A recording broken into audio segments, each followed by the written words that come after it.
Terima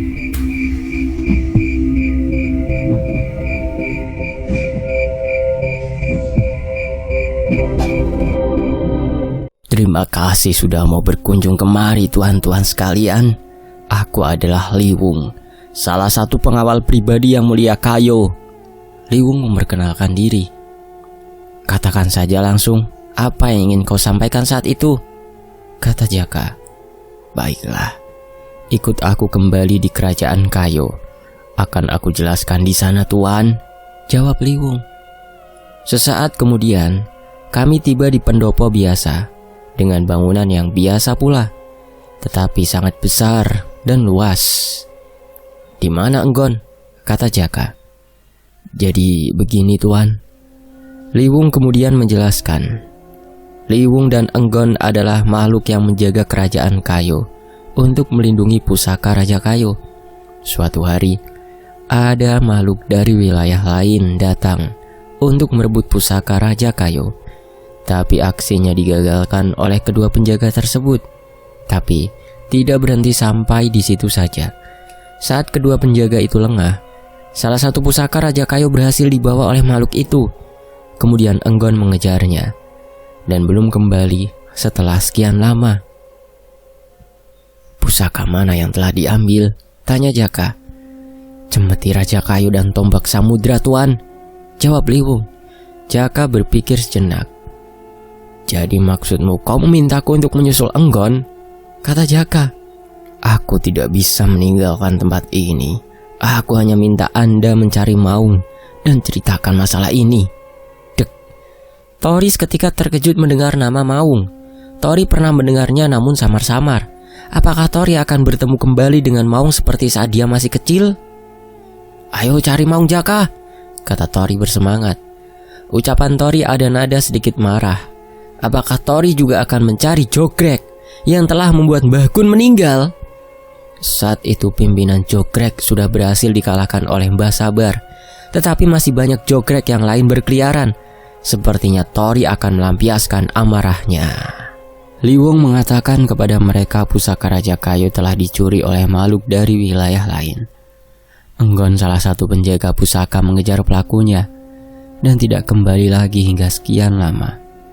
Liwung meminta Jaka untuk mengabari Maung atas kejadian tersebut, karena Liwung tidak bisa meninggalkan kerajaan Kayo begitu saja.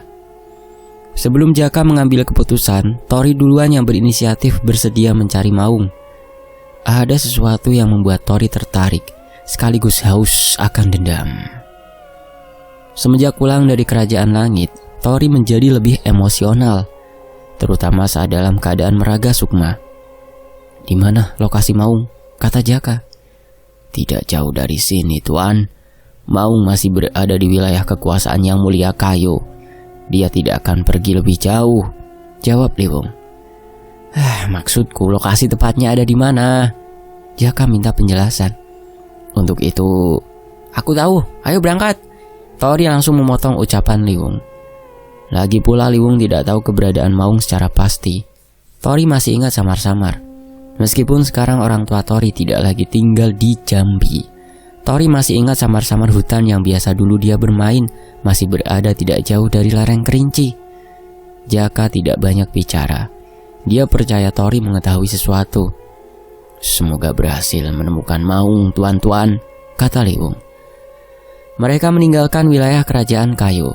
Beberapa saat mereka berputar-putar di udara.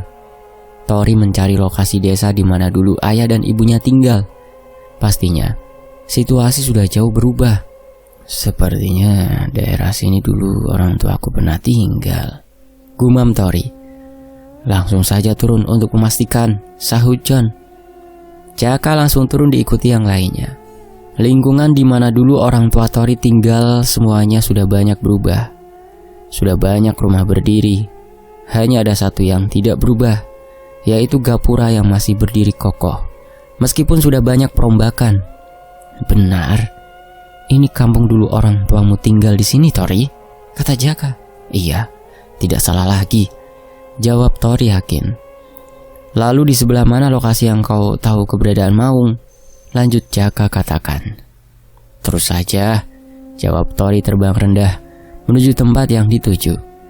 Setelah beberapa kali mencari, Tori menemukan pohon tua yang besar, jauh dari pemukiman penduduk.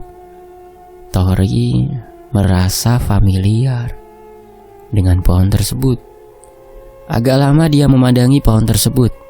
"Suamiku, adakah sesuatu dengan pohon besar ini?" kata Sinta. "Iya, disinilah dulu Mbah Sabar dan Mbah Kun menemukanku," jawab Tori sambil memandang sekitarnya, seperti mencari sesuatu. "Apa yang kau cari, Tori?" kata Bon. "Hah, tidak ada," jawab Tori kemudian menghentikan pencariannya. Tori hanya merasa aneh. Mereka sudah berada di dalam hutan yang cukup dalam, tetapi mereka tidak menemukan makhluk yang sesuai yang sedang dia cari. Puluhan tahun berlalu. Mungkin saja semuanya juga telah berubah. Tidak ada lagi jogrek yang berbahaya. "Aku yakin ini lokasinya, Jaka," kata Tori.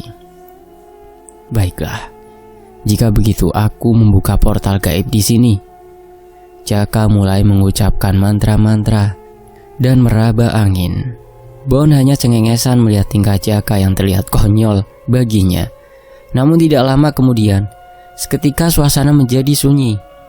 Suara bintang malam tidak terdengar lagi, berganti dengan suara-suara aneh dan menyeramkan. Kita sudah memasuki wilayah mereka. "Bagaimana cara menemui Maung?" tanya Jaka. "Aku tidak tahu. Waktu itu Maung sendiri yang menemui kami," jawab Tori. "Bagaimana Maung bisa mengetahui kalau kita di sini sekarang?" tanya Jaka. "Buat kerusuhan," hehehe, jawab Bon asal. "Sembarangan kau, Bon," balas Jaka. Benar apa yang Bon katakan." "Hah? Serius?" Jaka dan Bon terkejut. Sebetulnya tanpa harus kami melakukan tindakan untuk memancing Maung tiba, para makhluk yang ada di sekitar sudah menargetkan kami. Makhluk yang berada di alam jin tidak seperti makhluk yang ada di dunia manusia. Kebanyakan makhluk yang ada di alam jin memiliki kemampuan yang tidak bisa dianggap remeh. Di mana alam jin berada, situasi di sana pasti sangat barbar. Tidak ada hukum dan peraturan. Yang kuat memakan yang lemah. Yang lemah harus menjadi kuat. Meskipun makhluk dari alam jin memiliki sebuah komunitas dan ada pimpinan yang mengendalikan, hanya beberapa makhluk yang memiliki pemikiran yang sedikit cerdas. Makhluk dari alam jin yang memiliki komunitas sebenarnya itu adalah meniru kebiasaan manusia, seperti berdagang, membangun pemukiman, beranak, dan lain sebagainya. Semua itu adalah kegiatan yang ditiru dari kebiasaan manusia. Tetapi ada banyak makhluk yang tidak memiliki akal sehat. Yang ada di pikiran mereka hanyalah makan dan bersenang-senang. Mereka sama halnya seperti hewan, bahkan lebih buruk dari hewan, hanya dengan kekuatan cara menghentikan mereka. Setelah mereka memasuki teritori jin, mereka mengabaikan bahwa mereka sedang dalam buruan makhluk yang bersembunyi di balik pepohonan dan semak-semak. Serak. Para makhluk di sana mulai menampakkan wujudnya. Dengan wujudnya yang mengerikan, mereka mencoba mengintimidasi kami. Makhluk rendahan, beraninya mau memprovokasi. Sinta tiba-tiba sedikit mengeluarkan kemampuannya. Pada makhluk yang ada di sekitar mulai menyingkir. Bon agak gemetaran. Jiwanya masih belum terbiasa menahan energi yang lebih kuat. "Kau baik-baik saja, Bon?" kata Jaka. "Tidak apa-apa, Jaka," jawab Bon yakin. "Kami menelusuri jauh lebih dalam, berharap bisa lebih cepat bertemu Maung." Sosok yang menghindari kami tidak benar-benar pergi. Mereka mengikuti kami dari belakang. Tidak mungkin mengancam kami memang, tetapi Jaka lama-kelamaan mulai risih. Cetar. Keris Jaka menyambar sosok yang masuk dalam jangkauannya. Makhluk yang terkenal langsung habis terbakar menjadi abu. Bukannya mereka lari, tetapi malah serentak menyerang kami dari berbagai arah. "Siri, suruh!" perintah Sinta. "Star!" "Bon, jangan jauh-jauh dariku!" pinta Jaka. "Serat, serat!" Siri dan Suruh mulai membantai siapapun yang mendekat. Makhluk seperti mereka seperti hewan buas yang tidak kenal takut. Mereka berani asal menyerang karena jumlah mereka yang banyak. Kekacauan akhirnya terjadi dan mengundang sosok kuat datang. Siapa yang berani mengacau di wilayahku?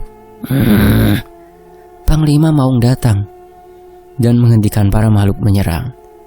Apakah kau yang bernama Maung? Tanya Jaka. Benar. Dan kau, apakah keturunan yang mulia Kayo? Maung balik bertanya. Bisa dibilang begitu, kata Jaka. Aku ingat, bukankah kau adalah bocah kecil yang dulu pernah kesini? Maung menengok ke arah Tori. Benar Panglima Maung, kata Tori. Ada keperluan apa kalian kemari? Jangan bilang kalian tidak sengaja masuk kemari, kata Maung. Kami kesini memang mencarimu. Liwung meminta kami untuk menyampaikan pesannya. Jaka lalu menjelaskan seperti yang dikatakan Liwung. Kurang ajar. Baiklah, aku akan menemui Liwung sekarang juga, kata Maung setelah mendengar penjelasan dari Jaka. Hari itu juga Maung menemui Liwung. Pastinya misi kami selesai. Apa yang terjadi dengan hilangnya pusaka Raja Kayo itu memang bukan menjadi tanggung jawab Jaka. Itu adalah urusan mereka berempat. Sebagai pengawal Raja Kayo, sudah pastinya tidak ada hubungannya dengan kami. Tori agak sedikit kecewa pastinya, tetapi ikut campur dalam urusan di dunia jin memang tidak baik. Akhirnya kami kembali dan langsung menuju penginapan.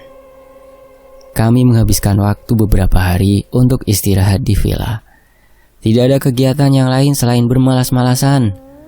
Tori pun masih sering melihat wanita yang berdiri di tepi jurang. Dan terpikir olehnya untuk menelusuri kisah wanita tersebut. Tanpa Tori sadari, salah satu dari mereka telah menjadi targetnya. Angin sore berhembus tipis menyentuh pori-pori kulit yang membuat tubuh refleks mempertahankan kehangatan. Berada di daratan tinggi, sudah semestinya udara terasa dingin. Ditambah dengan panorama pemandangan yang indah, membuat siapapun betah berlama-lama di tempat tersebut. Tidak terkecuali wanita misterius dengan baju putih, dengan jaket berwarna krem, celana panjang biru dongker, dan sepatu hitam. Dia terus berdiri di tepi jurang, tersenyum seorang diri, menikmati keindahan alam yang ada di depannya. Tori iseng-iseng bertanya kepada pengurus villa, menanyakan tentang keberadaan wanita misterius itu. Pastinya pengurus villa tidak tahu apa-apa, karena sudah jelas wanita itu bukanlah manusia. Pengurus villa itu sebut saja Gindo, berusia 30 tahun. Pagi itu Tori bertemu dengan Gindo. Selamat pagi Uda, sahabat Tori. Pagi juga Uda. Ada yang bisa saya bantu? Jawab Gindo yang sedang bersantai ditemani cangkir kopi dan rokok filter dijepit kedua jarinya. Tidak, hanya ingin mengobrol saja. Sudah lama berada di sini Uda? Tanya Tori. Ya, cukup lumayan lama sejak villa ini dibangun. Kurang lebih 5 tahun yang lalu. Pemilik villa ini masih saudara saya. Hehehe, jawab Gindo. Mereka saling basa-basi menanyakan hal yang tidak penting, hanya untuk mengakrabkan masing-masing. Dirasa sudah cukup basa-basinya, Tori akhirnya menanyakan ketujuan awalnya.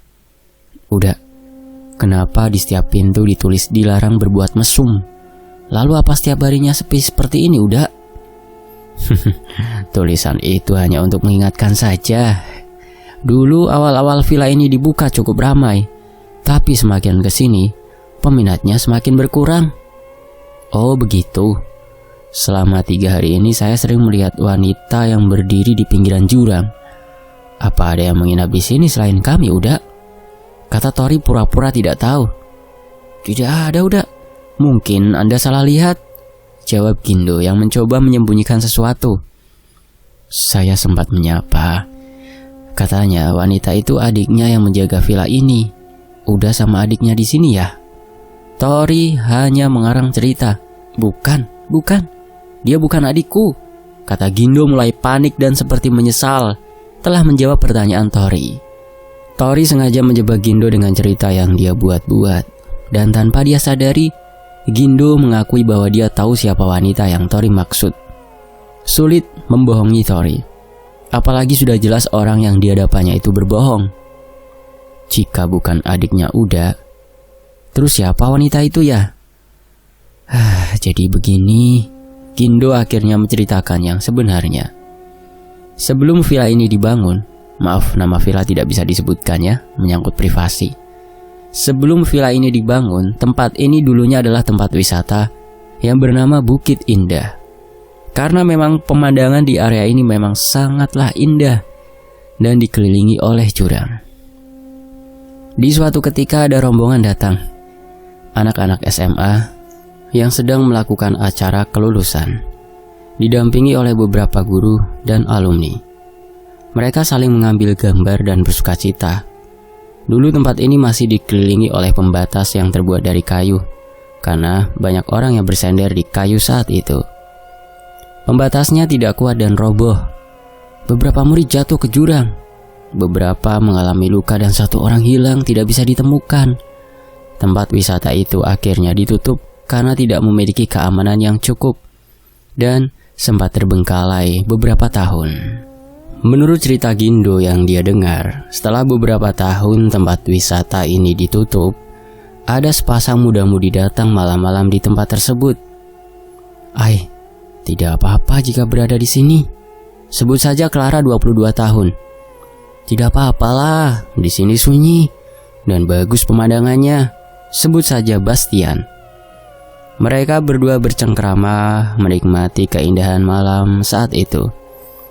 Jangan lakukan di sini, aku takut, kata Clara, duduk di sebuah gubuk yang sepertinya bekas tempat berjualan.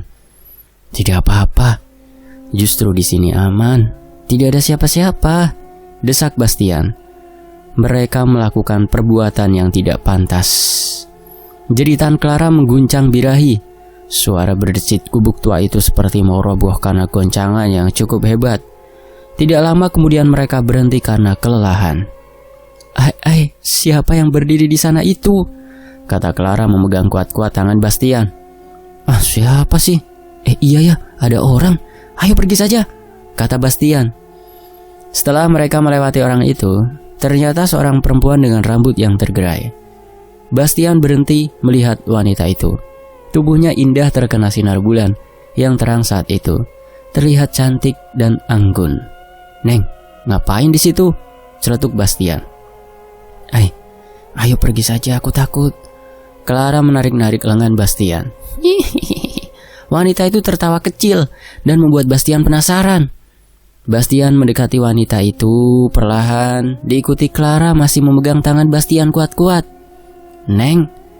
Sekali lagi Bastian memanggil wanita itu. Wanita itu menoleh perlahan sambil menundukkan kepalanya. Apa aku cantik? Clara langsung jatuh pingsan melihat wanita itu. Wajahnya berlumuran darah seperti diseret di aspal. Salah satu matanya hampir copot. Saat Clara sadar, dia hanya seorang diri, Bastian tidak ada. Dia ditemukan oleh warga sekitar yang sedang mencari rumput dan kayu bakar. Lalu diantar dia pulang. Clara berpikir dia ditinggalkan seorang diri. Tapi saat berada di bawah, motor Bastian masih ada di sana. Clara kemudian menceritakan apa yang sebenarnya terjadi. Lalu beberapa warga mencoba untuk inisiatif mencari Bastian terlebih dahulu sebelum melapor ke pihak berwajib. Sampai sore hari, Bastian tidak ditemukan. Akhirnya pihak berwajib yang menangani. Tetapi tetap saja Bastian tidak ditemukan dimanapun. Ada yang bilang Bastian telah dibawa oleh orang Bunian. Ada juga yang beranggapan dia dimangsa oleh Inyak Belang, yakni makhluk jadi-jadian daerah sana. Dan katanya beberapa hari kemudian Clara mengalami kecelakaan yang membuatnya meninggal. Tidak masuk akal ya hilangnya, kata Tori. Begitulah yang saya dengar. Terus setelah kejadian itu ada lagi, Gindo kembali menjelaskan. Setelah kasus hilangnya Bastian mulai dilupakan, kejadian lagi seorang pemuda yang katanya ingin mencari rumput di sekitaran kawasan tersebut. Tapi pemuda itu tidak kunjung muncul. Sepeda motor yang dia parkir di bawah tidak segera diambil. Warga menduga pemuda itu bunuh diri karena pakaian yang digunakan bersih tidak seperti ingin mencari rumput. Sekali lagi, pemuda itu tidak ditemukan juga setelah dicari oleh beberapa tim gabungan. Semakin hari tempat itu semakin angker. Meskipun sudah ditutup untuk umum, masih saja ada kejadian orang hilang hingga bunuh diri di tempat tersebut. Hingga akhirnya dikelola menjadi villa. Pembangunan villa tersebut juga tidak selancar yang diharapkan. Beberapa kali para pekerja mengalami musibah, meskipun tidak sampai memakan korban jiwa. Setelah villa jadi dan dibuka oleh umum, kejadian-kejadian seperti yang diceritakan di atas tidak lagi pernah terjadi. Hanya saja, beberapa gangguan mistis kerap terjadi dan dialami oleh pengunjung atau penjaga villa. Suatu ketika, ada sepasang suami istri yang baru saja menikah katanya. Saat itu pengurus villa bukan Gindo, tapi salah satu penduduk sekitar. Datanglah pasangan ini untuk menginap, yang katanya saat itu adalah liburan untuk bulan madu mereka. Mas, di sini bagus sekali tempatnya, nyaman dan indah pemandangan sekitar. Sebut saja Nelly. Ya iyalah, ini kan villa baru, Dek. Tidak ada yang mengganggu kita di sini. Sebut saja Robi yang mengatakan sambil menggoda genit. Mereka menghabiskan malam berduaan, seakan dunia hanya milik mereka berdua, yang lain cuma ngontrak. Di tengah asik-asiknya mereka sedang memadu kasih, mereka terganggu dengan suara tawa wanita di luar penginapan, seperti sedang memperhatikan mereka. Ih, siapa itu mas? Kata Nelly. Coba aku cek dulu dek, jawab Robi kembali menggunakan baju dan celananya. Saat Robi keluar, di depan penginapannya ada wanita yang sedang berdiri menghadap jurang, sedang tertawa kecil. Robi kembali masuk ke penginapan, tidak menghiraukan wanita itu.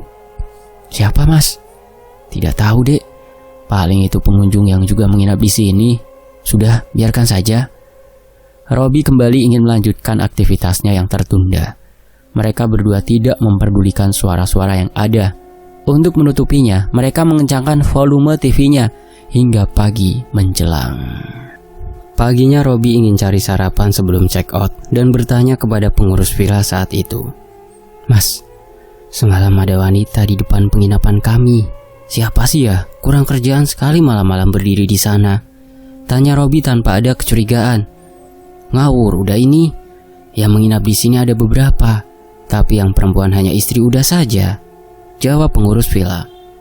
Tanpa menunggu lama, Robi tidak jadi untuk cari sarapan dengan segera ingin pergi dari penginapan tersebut. Dek, ayo pergi dulu. Nanti kita cari sarapan di tempat lain saja, kata Robi yang langsung membereskan barang-barangnya. Nelly hanya terbaring diam agak gemetaran, lesu, bibirnya pucat kebiruan. Dek, kamu kenapa? Robi mulai khawatir saat memegang tubuhnya panas dan tangannya sedingin es batu. Kamu sakit dek, tunggu di sini dulu ya. Robi pergi lagi untuk mencari pertolongan. Mas, ada obat demam tidak? Istriku sepertinya demam, kata Robi. Wah, tidak ada udah. Paling harus turun dulu, jawab pengurus villa. Boleh minta tolong mas carikan obat demam, pinta Robi. Boleh, saya carikan sekarang. Sekalian mau belanja juga, jawab pengurus villa. Robi akhirnya tidak jadi check out hari itu. Melihat Nelly dalam kondisi demam, dia melupakan kejadian semalam karena keadaan Nelly yang tiba-tiba terkena demam. Robi tidak menyadari sesuatu yang berbahaya tengah mengintainya dan malah ingin tetap berada di sana. Mereka sebenarnya bukanlah sepasang suami istri yang hendak berbulan madu. Mereka sudah bertunangan, tetapi belum resmi menjadi sepasang suami istri. Mereka harus menanggung akibatnya karena kesalahan yang mereka buat sendiri. Kejadian mengerikan akan menimpa mereka berdua. Robi memutuskan untuk tetap menginap melihat kondisi Nelly dalam kondisi demam. Robi sampai melupakan kejadian malam itu. Meskipun tidak terjadi apa-apa, Robi sadar bahwa wanita itu bukanlah manusia. Nelly terus menggigil gemetaran. Robi semakin panik karena pengurus villa tidak segera kunjung datang. Beberapa waktu kemudian pengurus villa datang dan membawa pesanan yang Robi minta. Nelly hanya makan beberapa suap dan setelah minum obat dia tidak lagi kejang. Mas Robi, Jika besok masih belum sembuh, istrinya lebih baik dibawa ke rumah sakit saja, kata pengurus villa memanggilnya Mas, karena sudah tahu Robi orang Jawa. Iya Mas, mudah-mudahan besok langsung sembuh, jawab Robi. Dari pagi hingga sore, Robi tidak beranjak dari tempat menginapnya. Dia mengurus Nelly yang tidak mungkin bisa dia tinggal dalam keadaan seperti itu. Sore itu sekitar pukul 5, matahari masih terlihat menyinari sekitar. Robi duduk di kursi plastik di depan penginapannya, sambil dia menyalakan sebatang rokok yang menemaninya saat pikiran Robi dilanda kecemasan. Tidak jauh dari penginapannya, sebelah utara dari tempat dia duduk, Robi melihat perempuan yang dia lihat malam itu sedang berdiri di tepi jurang sambil memegang pagar besi yang menjadi pembatas. Dek. Robi sempat takut, tapi akal sehatnya membuat dia tenang. Dia pikir sore-sore dengan cuaca yang cerah saat itu tidak mungkin ada hantu menampakkan diri. Dia beranikan diri menyapa wanita itu dan menghampirinya. Mbak, mau tanya sesuatu boleh? Kata Robi. Wanita itu hanya tersenyum kecil. Apa Mbak semalam yang berdiri di depan kamar penginapan saya di sana itu? Kata Robi sambil menunjuk tempatnya. Tapi wanita itu tetap diam dan tertawa kecil seperti sebelumnya. Mbak, Robi mulai memaksa. Iya. Robi langsung mundur karena kaget. Wanita itu mengeluarkan suara yang agak serak. Ekspresi mukanya aneh. Dia tersenyum lebar, tetapi matanya terlihat menunjukkan kesedihan. Jadi kesannya terlihat menyeramkan. Robi langsung lari menuju penginapannya. Sampai di penginapan, dia mulai ketakutan. Kemudian dia menelpon pengurus villa. Lalu, tidak lama lagi pengurus villa itu datang. Iya Mas, ada apa? Tanya dia kebingungan melihat Robi seperti ketakutan. Anu Mas, tadi saya melihat wanita di sana, sama seperti wanita semalam. Tapi saat saya dekati dan ajak bicara, dia terlihat agak aneh Mas, jawab Robi. Oh, mungkin orang yang barusan check-in Mas. Tadi ada 2 orang perempuan check-in. Tapi kamarnya di belakang sana yang lebih murah, jelasnya. Oh begitu Mas.